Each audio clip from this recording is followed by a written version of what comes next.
자, 오늘의 말씀은 계속해서 이사야서에 나타난 예수님 둘째 시간이 됩니다. 지난번에는 이사야서에 나타난 예수님 이사야서 9장에서 우리가 말씀을 했고요. 거기에 예수님의 이름이 기묘한 모사요 전능하신 하나님이요 영존하시는 아버지요 평강의 왕이라, 이렇게 네 가지의 이름으로 표현을 한 말씀을 살펴보았고요. 자, 오늘은 이사야서 7장에 나타나는 말씀을 보려고 합니다. 또 이사야서에 예수님을 여러 모양으로 많이 이렇게 소개하고 있지만, 그 중에서 우리가 가장 잘 알고 있는 말씀이 7장 14절 말씀하고, 그리고 이사야서 53장입니다.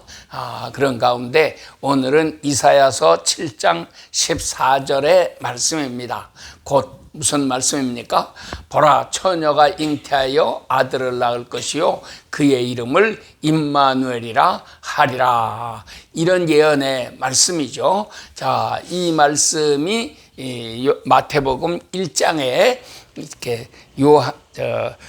요셉에게 아기를 낳을 것을 천사가 이렇게 가르쳐 주면서 그의 이름을 예수라고 하라고 했습니다. 그런데 이사야서 7장 14절에는 그의 이름을 임마누엘이라 하리라 그랬는데, 실제로 예수님이 탄생하시게 되니까 천사가 요셉에게 계시하신 이름은 예수라고 하는 이름입니다. 그래서 오늘날 이 예수라고 하는 이름이 온 천하에 다 퍼져 있고, 우리도 예수라고 이름을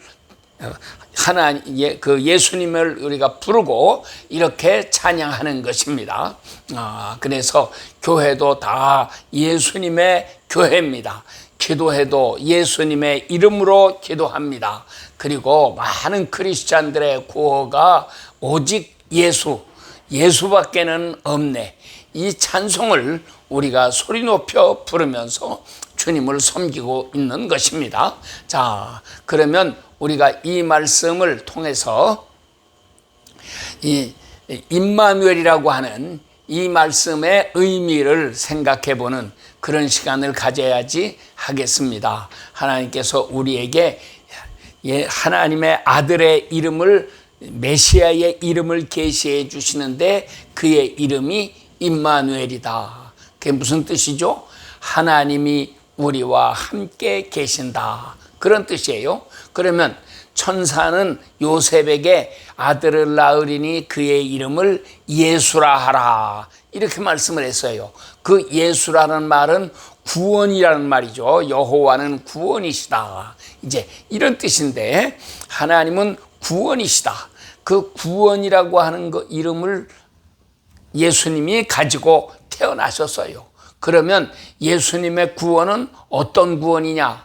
우리가 병들어 죽어가는 데서 살려줘도 구원이고, 배고파 죽어가는 데서도 살려내면 그것도 구원이고, 그렇죠? 병들어서 죽어가는 사람, 또는 여러 가지로 어려운 환경에 놓여서 고민하고 자살하려고 하고 낙심하고 인생을 포기하고 이렇게 살아가려는 사람을 살려내주는 것, 이것이 구원입니다. 자, 그런데 그거는 우리 인간 세상에서 보이는 육체적인 일에 대한 구원을 말하는 것이고, 천사가 요셉에게 계시하신 이름은 자기 백성을 그들의 죄로부터 구원해 내실 분이라, 이렇게 설명을 했어요. 그러니까 구원이라고 하는 게 육신적인 필요에서부터 구원을 내는 게 있고, 또 하나는 영적인 구원을 말하고 있는 것입니다. 그래서 죄에서부터 구원해 내시는 거다. 이것이 놀라운 은혜요 복입니다. 우리가 이런 은혜를 깊이 생각하면서 예수라는 말의 뜻을 깊이 생각해야 하겠습니다. 자, 그런데 보세요. 예수라는 이름은 구원입니다. 그런데 천사는 예수라고 이름을 이사야는 예수라고 하는 이름을 계시받지 않고 임마누엘이라고 이름을 계시를 받았어요. 그러니까 결국은 같은 뜻입니다. 예수와 구원과 임마누엘이라는 말씀은 다 같은 뜻을 가지고 있는 것이다. 구원이라는 게 뭐냐? 구원이라고 하는 게 바로 임마누엘이다. 임마누엘이면 구원이 있는 거고 임마누엘이 없으면 구원이 안 된 거다. 이제 이런 얘기가 되는 거죠. 또 이 말씀이 우리 신약 성경에 오면은 복음이라는 말로 나타납니다. 그래서 우리는 제일 처음에 나타나는 4개의 복음서, 4개의 책을 마태복음, 마가복음, 누가복음, 요한복음 이렇게 해가지고 복음서다라고 말하고 있어요. 이거는 책이니까 복음서라고 서자를 붙인 거고, 복음 그 자체는 무엇이냐? 이거는 파고 들어가면 결국은 이것이 구원이고 이것이 임마누엘이란 말이죠. 그래서 이런 말들은 다 같은 뜻을 가지고 있다고 하는 것입니다. 그러면 임마누엘이라고 하는 거, 대간절 이게 얼마나 중요한 말씀인가를 먼저 생각해야 됩니다. 그래서 우리가 구약 성경을 살펴보게 되면 구약 성경에는 모든 그 구약 성경의 위인들이 이 전부 임마누엘이라고 하는 이 말씀 속에서 살았습니다. 우리가 잘 아는 에녹은 어떻습니까? 에녹은 300년간 하나님과 동행했다. 그렇죠? 노아는 어떠했습니까? 노아는 하나님이 함께해 주셨다. 아브라함은 어때요? 아브라함도 내가 하나님께서 말씀하시기를 네가 어디로 가든지 내가 너와 함께 하겠다 약속하셨는데, 그래서 아브라함이 어디 가게 되면은 아브라함과 상대해보는 모든 사람들은 이분에게는 하나님이 함께 계시는구나 하는 것을 직접 느낄 수가 있었던 것입니다. 그러니까 바로를 만나면 바로도 그렇게 고백하고, 아비멜렉이라는 사람을 만나면 그 사람도 그렇게 고백을 하는 거고, 그래서 아브라함은 하나님과 함께하는 사람이었다. 이건 이삭도 마찬가지고 야곱도 마찬가지죠. 야곱은 형이 자기를 죽이려고 한다는 말을 듣고 그래서 외갓집으로 도망을 가는 길에 가다가 루스라고 하는 곳에 이르러서 돌베개를 베고 잠을 자게 됩니다. 그때에 사닥다리 꿈을 꾸죠. 이렇게 하는데 그 사닥다리 꼭대기에 하나님이 계신 것을 보았습니다. 그리고 하나님이 말씀하십니다. 나는 너의 조부 아브라함의 하나님이요 너의 아비 이삭의 하나님이다. 이렇게 말씀하시면서 내가 너 누워있는 그 땅을 너와 너의 자손들에게 주리라 약속을 하십니다. 또 약속을 하시기를 내가 너를 인도하여 너의 외갓집에 이렇게 가지만 거기 갔다가 너를 다시 집으로 돌아오게 할 것이라. 내가 너와 함께 있어서 너를 인도해 준다 하고 약속을 하십니다. 내가 너를 떠나지 아니하리라 라고 약속을 하십니다. 자, 이렇게 놀라운 약속은 모세에게도 똑같이 나타나고요. 그 다음에 위대한 용사인 모세 다음에 여호수아나 사무엘이나 이런 사람들 다 나타나는 거지만은 여하간 조금 한 다리 건너뛰어서 다윗에게도 함께하죠. 그래서 골리앗과 싸울 때에도 말합니다. 너는 칼과 단창을 가지고 나에게 나오지만 나는 네가 모독하는 여호와 하나님의 이름으로 너에게 간다. 하나님이 나와 함께 하신다고 하는 것을 그에게 강조해서 설명해 준 것입니다. 그러니까 네가 들고 있는 칼과 단창이 더 무서운 거냐? 내가 가지고 있는 여호와의 이름이 더 중요한 것이냐? 이걸 가지고 그에게 나아갈 때에 예수 그리스도의 이름, 하나님의 이름을 가지고 가는 다윗이 큰 승리를 거두게 되지 않습니까? 그 다음에도 모든 위인들이 전부 이렇게 하나님이 함께 하시는 것을 체험하면서 살았습니다. 특별히 다니엘에게 오게 되면은 느부갓네살 왕이 다니엘을 보고 하나님이 너와 함께 계시는구나 하고 고백을 합니다. 뿐만 아니라 다니엘의 세 친구를 저 불 속에다가, 용광로 불 속에다가 집어 넣었는데도 왕이 깜짝 놀라서 빨리 끌어내라고 이렇게 하고 말하지 않습니까?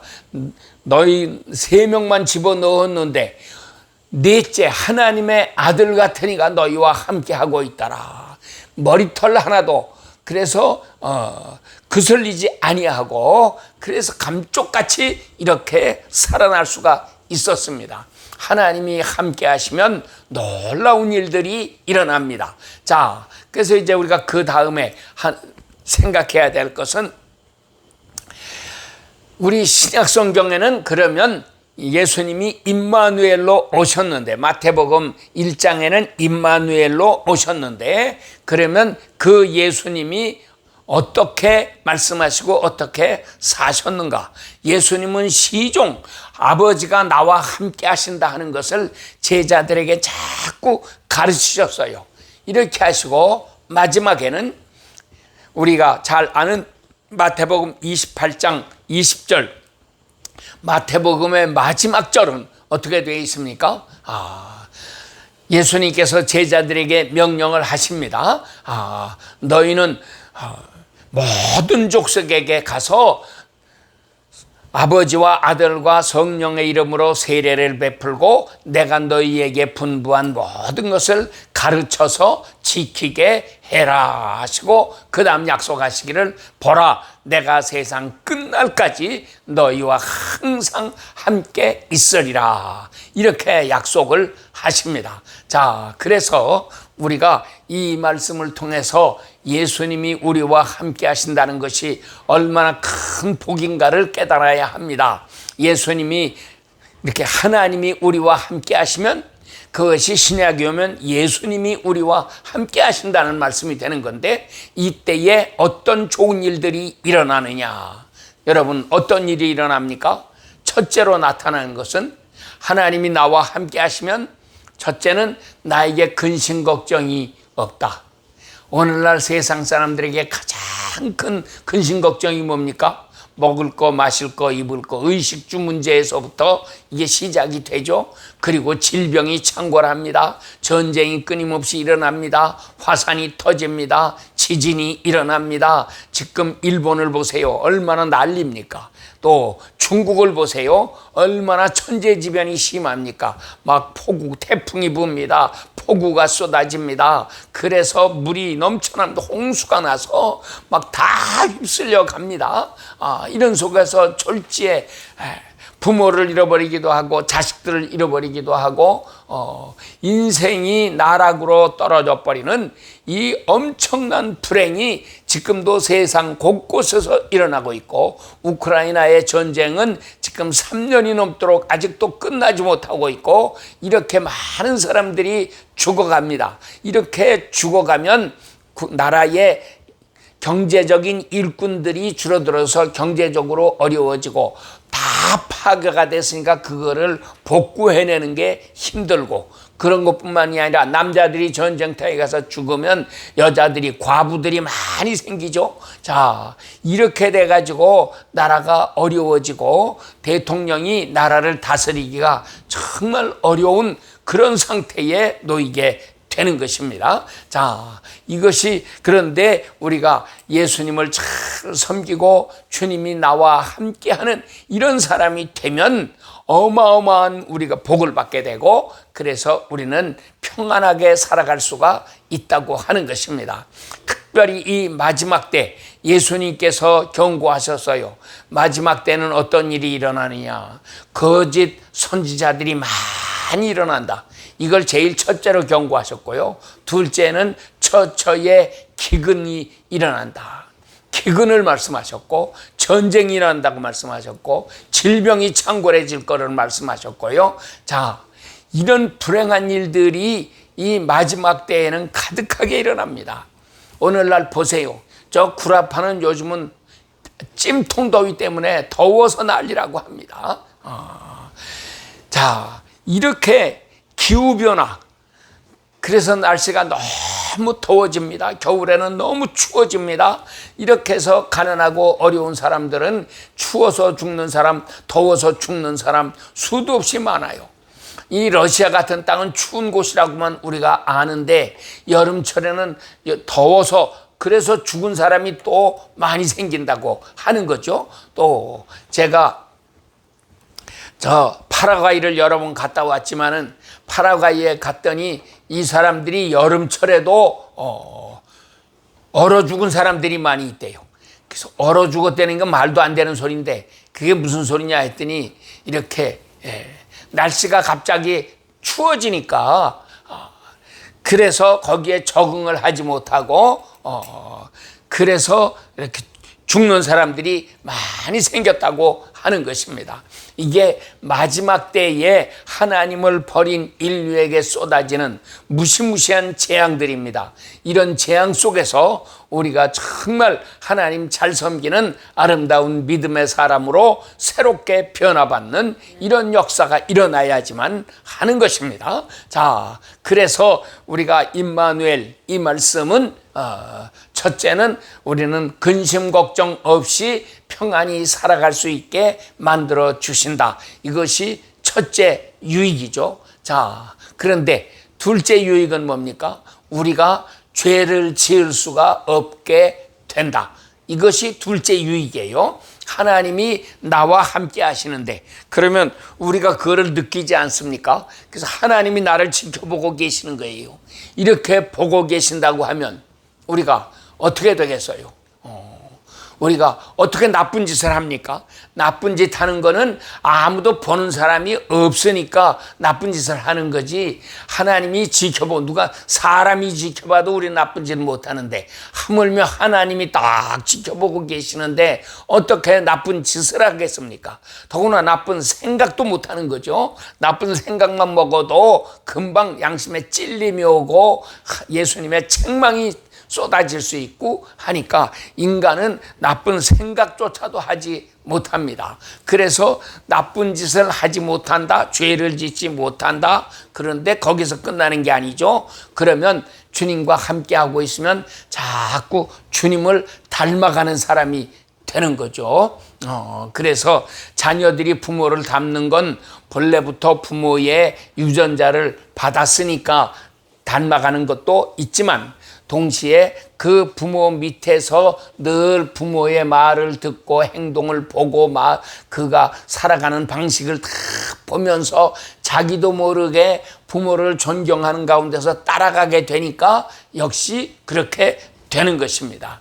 그래서 우리가 하나님과 동행하면 나도 모르는 사이에 하나님을 닮아가는 사람이 된다. 이것을 다른 말로 바꿔 말하면 거룩한 사람이 된다고 하는 거죠. 내가 거룩하니 너희도 거룩할지어다. 그래서 우리가 늘 하나님을 닮은 이런 사람으로 새롭게 변화를 받아 나가는 것입니다. 여러분들에게 이런 은혜가 충만하게 되시기를 축원합니다. 또 임마누엘이면 하나님이 함께 하시면 어떤 역사가 일어납니까? 하나님이 우리가 사람도 그렇죠. 한 가정의 부부가 같이 살고 있으면 부부는 말을 안 하고 살 수는 없잖아요. 만나지 않은 사람, 먼데 사는 사람하고는 어쩌다가 전화로나 이렇게 좀 토용화를 할 수 있고 그런 거지. 그렇지만 한 집에서 같이 살면 자꾸 말을 해야 됩니다. 말을 해도 중요한 얘기만 말하는 게 아니고 사소한 것까지도 자꾸 이야기를 하게 되고 상의해야 되고 이렇게 해야지. 그래야 같이 살 수 있는 건데 부부가 살면서 하루 종일 말도 한마디도 하지 않고 산다. 그거는 뭔가 문제가 있는 거예요. 그런데 하나님이 우리와 함께 하신다. 나와 주님이 함께 하시는데 내가 주님과 말도 한마디도 하지도 않고 산다? 그거는 뭔가 병든 거죠. 잘못된 겁니다. 그러면 어떻게 되느냐? 우리는 자꾸 말을 하게 돼요.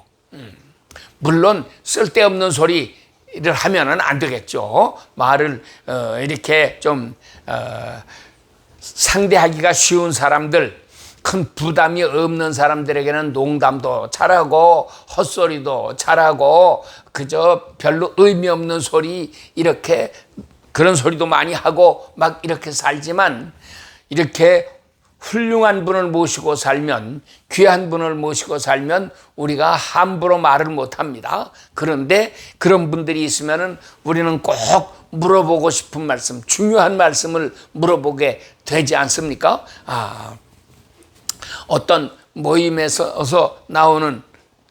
나와서 가끔 만나는 이제 그런 분이 계신데, 그분은 나를 만나면은 꼭 성경에 대해서 뭐 물어보는 걸 준비해 가지고 와서, 목사님 성경에 이런 게 있는데 이거는 무슨 뜻입니까? 하고 자꾸 물어봐요. 그분은 나를 만나기 위해서 미리 준비를 하고, 그래가지고 만나면은, 나 목사님 만나면 내가 이거 물어봐야 되겠다. 그래가지고 이렇게 찾아오는 것입니다. 자, 그럴 때에 우리가 이렇게 대답을 듣고 배우고 그러죠. 여러분, 예수님 만나면 뭐 좀 물어보고 싶은 거 없어요? 우리가 성경을 읽으면서도 꼭 알고 싶은 거, 물어보고 싶은 거 많이 있지 않습니까? 이거를 우리가 예수님께 자꾸 물어봐야 돼요.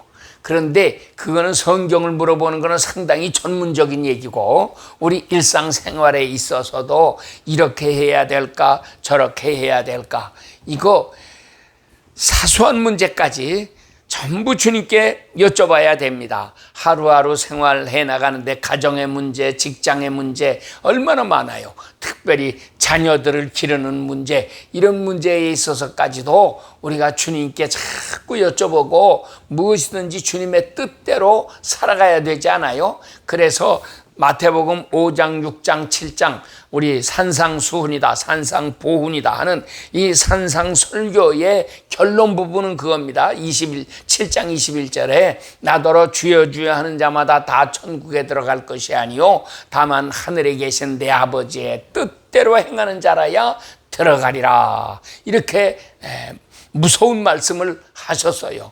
그러니까 하나님이 나와 함께 하시면 우리는 어떤 사람이 되느냐?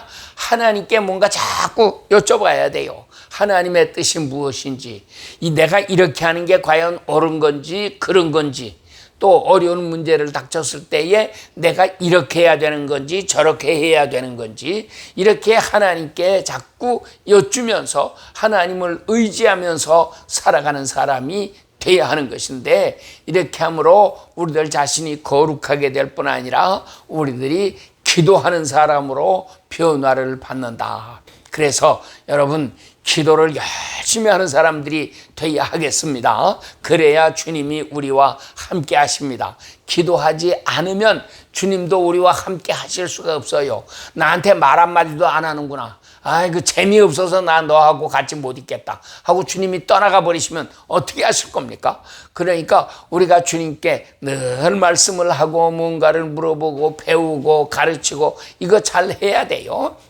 그래서 우리 유명한 시편 19편, 하나님께서, 우리 성경은 그랬어요. 우리 번역은 낮은 낮에게 말하고 밤은 밤에게 지식을 전한다 그랬는데, 이거는 번역이 아주 잘못된 겁니다. 영어 성경을 봐도 전혀 그런 번역은 안 돼 있고요. 다른 성경에도 다 마찬가지. 우리말 성경만 이렇게 번역을 잘못했어요. 뭐라고 번역해야 되느냐?